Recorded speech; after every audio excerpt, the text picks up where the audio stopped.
Last fall, while helping out at a swim meet, I met a fifth grader who was absolutely enthralled to learn that I was 18 years old. "Oh, so you just drive around in your fancy car with your Starbucks in one hand and cell phone in the other, right?" she asked me. And I had to respond with, "No, not exactly.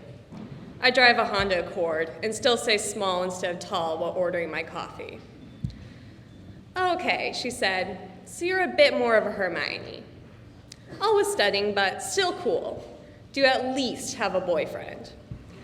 When I had to respond with, "Well, no," she threw up her hands completely exasperated and said, "What's the point of being 18 if you don't even have a boyfriend?"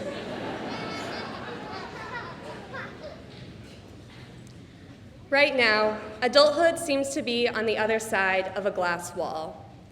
We can see it, but it seems just out of reach. Like the fifth grader I met, we have great expectations for what our futures will be like. We dream about college or a job or traveling the world. Our 8 a.m. science class seems small and dull in comparison, just another stepping stone to making it there. Once we walk across the stage to get our diploma, we'll be there.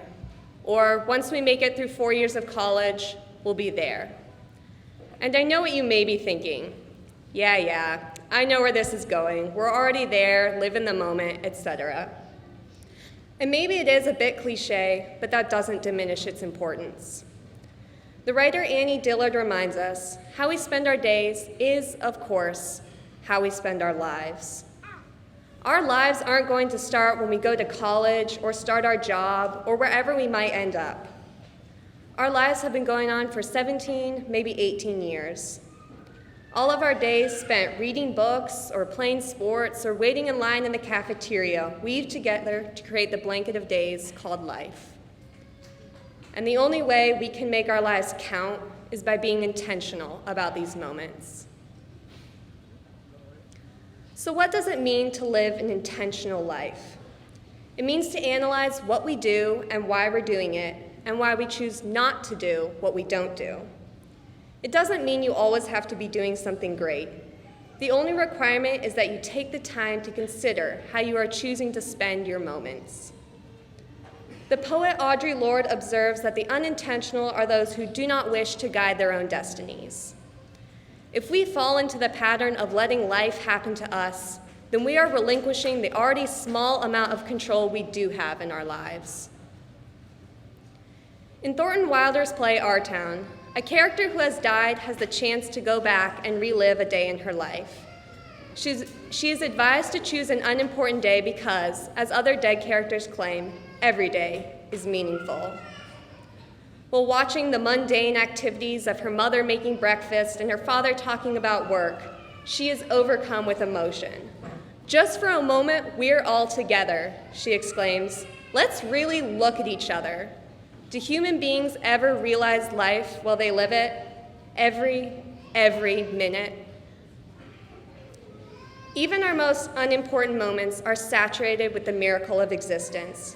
We are here now, sweating in our purple robes and waiting for the girl at the front to just stop talking so we can walk across the stage, snag that emancipation document, and run out of the doors forever. But these moments are important. These are the last minutes we will have at Bloomington High School South, where we walked in 4 years ago as fresh-faced ninth graders and came out the other side a little older and with a little stronger sense of identity. Have we taken the time to look at each other? Have we taken the time to look at ourselves? Living an intentional life doesn't necessarily mean being successful through the limited lens of societal ideals. You can take the time to really be present for those graduation photos when you've been standing there squinting for 15 minutes already and your mom asks for just one more photo of you with your little brother. In the days to come, relish the moment when you step onto your first construction site, the smell of sawdust in the air and the rat-tat-tat of machinery. Or let yourself be alive while interviewing for your new job or stepping onto your college campus for the first time as a student. We will never get these moments back. And yes, let yourself be present. Let yourself be intentional during those hard times too.